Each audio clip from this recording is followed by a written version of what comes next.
नमस्कार, मैं विलास उर्पड़े फिर स्वागत करता हूं आपका आपके अपने web news channel supreme power पर। दोस्तों, हम देश प्रदेश आपके जिले और आपके क्षेत्र से जुड़ी खबरों को प्रकाशित करते रहते हैं, तो आप हमारी खबरों को देखने के साथ साथ हमारे चैनल से सीधे जुड़ सकते हैं सिर्फ और सिर्फ इस लाल बटन को दबाकर और हमारे चैनल को सब्सक्राइब कर।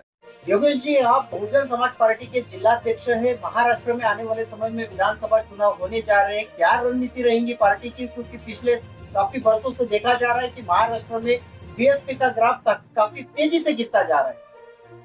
मैं सभी लोगों को सप्रेम जय भीम। बहुजन समाज पार्टी नागपुर जिलाध्यक्ष योगेश लांजेवार। बहुजन समाज पार्टी ने जो नीति अपनाई हुई है, अभी लोकसभा के इलेक्शन में जिस तरीके का पार्टी को नुकसान हुआ, एक विरोधी पक्ष के द्वारा या जो प्रस्तापित इसके पहले की पार्टियां थी, उस पार्टी ने एक ने कहा संविधान बदलेंगे, दूसरे ने कहा संविधान बचाएंगे। संविधान बचाने वालों के चक्कर में हमारे समाज के वोट बैंक जो है वो संविधान बचाने के चक्कर में उस साइड में चले गए और उनको उस तरीके से उन पार्टी ने संविधान बचाने का वादा कर इस तरीके से बरगलाने का काम किया।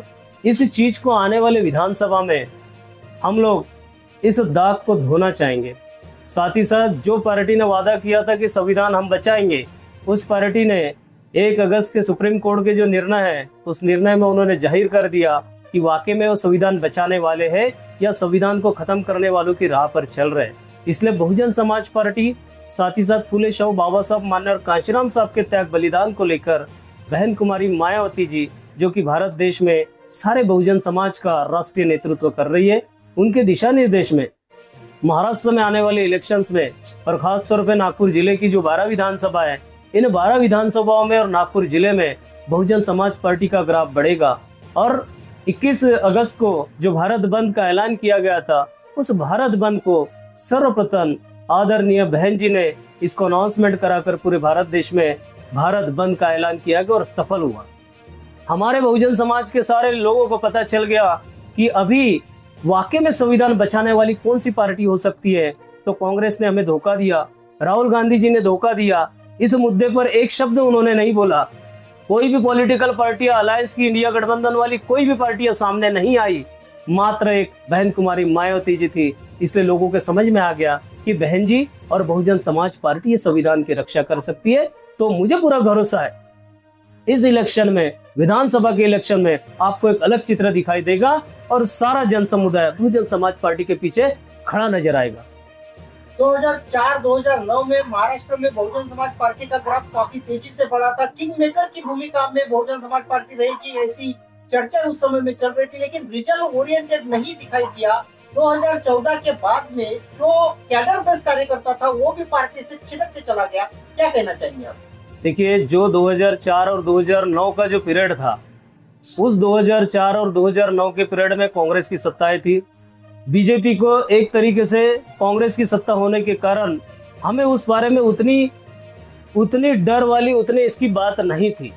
लेकिन 2014 के बाद में बीजेपी आ गई, कांग्रेस की सत्ता चली गई, 2019 में बीजेपी की सत्ता आ गई। अब बीजेपी वालों का डर दिखाकर कांग्रेस ने जिस तरीके से 2024 में एक बहुत बड़ा षड्यंत्र किया, इस षड्यंत्र के कारण समाज के लोगों को ऐसा लगने लगा कि अपनी पार्टी अपने इसको पहले बाजू में रखकर संविधान को पहले बचा लेते। ये संविधान का मुद्दा इस तरीके से दिलो दिमाग में मीडिया के माध्यम से डाला गया कि ऐसा लगने लगा कि संविधान बदल जाएगा तो आने वाली सारी पीढ़ियां खत्म हो जाएगी। और उस एक मुद्दे को लेकर इन मनुवादी पार्टियों ने हमारे साथ में, हमारे जनता के साथ में, हमारे वोटरों के साथ में और बाबा साहब फुले शाहू को मानने वाले लोगों के साथ में भी एक तरीके से छल कपट किया। हमारा जो वोट बैंक है, जो कैडर बेस वोट बैंक है, वो कभी भी बसपा से दूर नहीं हुआ है। समय सिचुएशन को देखकर थोड़ा बहुत वो भावना के आहार ही चला गया और कांग्रेस की तरफ या अन्य पार्टियों की तरफ चला गया। लेकिन ये फुले शाहू बाबा साहब और मान्यवर कांशीराम साहब को मानने वाली वोट बैंक है।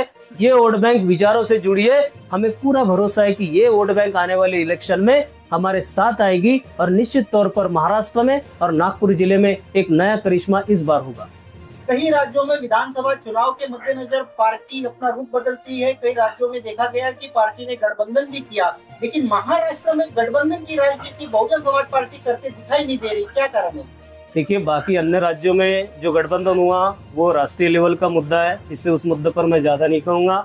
महाराष्ट्र का जो मुद्दा है, इस महाराष्ट्र के मुद्दे पर जिस तरीके से गठबंधन की चर्चा चल रही है, तो कुछ चर्चाएं महाराष्ट्र लेवल के हमारे प्रदेश अध्यक्ष, प्रदेश प्रभारी सम्माननीय खासदार डॉक्टर अशोक सिद्धार्थ साहब, साथ ही साथ प्रदेश का नेतृत्व और अध्यक्ष एडवोकेट सुनील डोंगरे साहब, इनके साथ में इस महाराष्ट्र के जो फुले शाहू बाबा साहब को मानने वाली जो मूवमेंट है, उस मूवमेंट के जो दल है, उनके साथ में कुछ चर्चाएं चल रही है। उस चर्चा के बारे में आगे क्या डिसीजन निकलेगा अलायंस का, इस बारे में अभी मैं कुछ नहीं कह सकता हूँ, लेकिन सामने में इलेक्शन को लेते आगे देखते हुए शायद ऐसा कोई डिसीजन आ सकता है, और इसके लिए पहल करने के लिए भी बीएसपी तैयार है, ऐसा वरिष्ठों का ऐसा कहना हमको समझ में आया।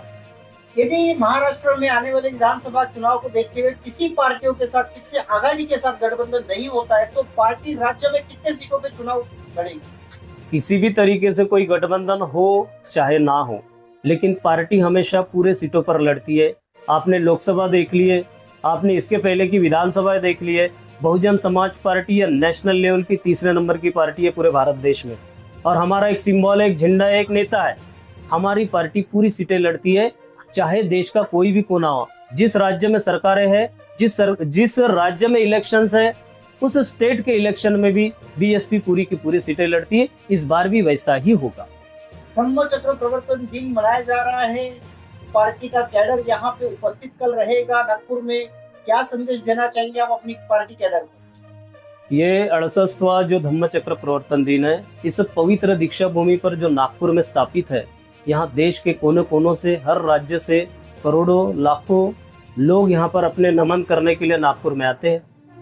बहुजन समाज पार्टी और महापुरुषों को मानने वाले, बाबा साहब को मानने वाले, ये अलग अलग राज्यों के लोग भी यहाँ पर आते हैं। इन सारे लोगों का आने का मकसद ये होता है कि इस नागपुर शहर की मिट्टी अपने साथ में ले जाकर अपने गांव खेड़े में जाते हैं, और बाबा साहब के, बुद्ध के संदेश को वो अपने इलाकों में, अपने गांव खेड़े में, अपने स्टेट में फैलाने का काम करते हैं।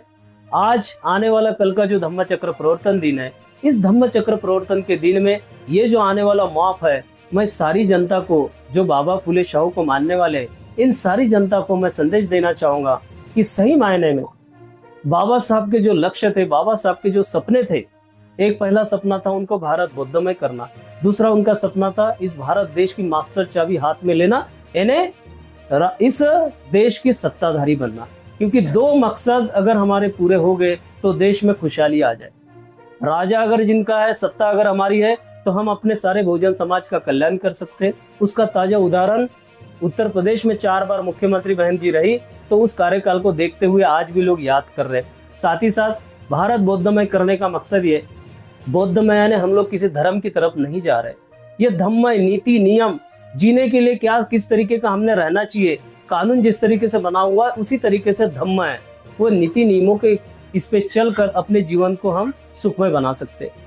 तो ये दोनों लक्ष्य साबित करने के लिए और साकार करने के लिए जो जनता यहाँ पर आती है, और बाबा साहब का सही सच्चा संदेश अगर अपने इलाके में लेकर जाते हैं, तो अपने राज्यों में और इस देश में बहुजन समाज पार्टी और फुले शाहू बाबा साहब को मानने वाले उन नेताओं की, उन सिंबल की, बाबा साहब की सच्चे मायने में अगर पार्टी को ओर देकर अगर हम बहन जी के हाथ मजबूत करते हैं, तो आने वाले काल में बाबा साहब का सही मायने में सपना हमने साकार किया ऐसा लगेगा।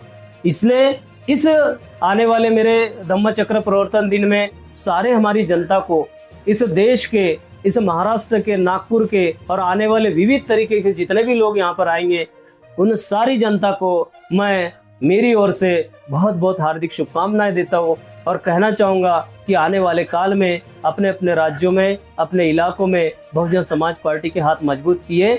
यही वो पार्टी है जो आने वाली पीढ़ी का कल्याण कर सकती है और भारत देश का संविधान सही मायने में लागू कर सकती है। इतना ही संदेश आपके माध्यम से मैं उनको देना चाहूँगा। जय भीम, नमो बुद्धाय, जय भारत।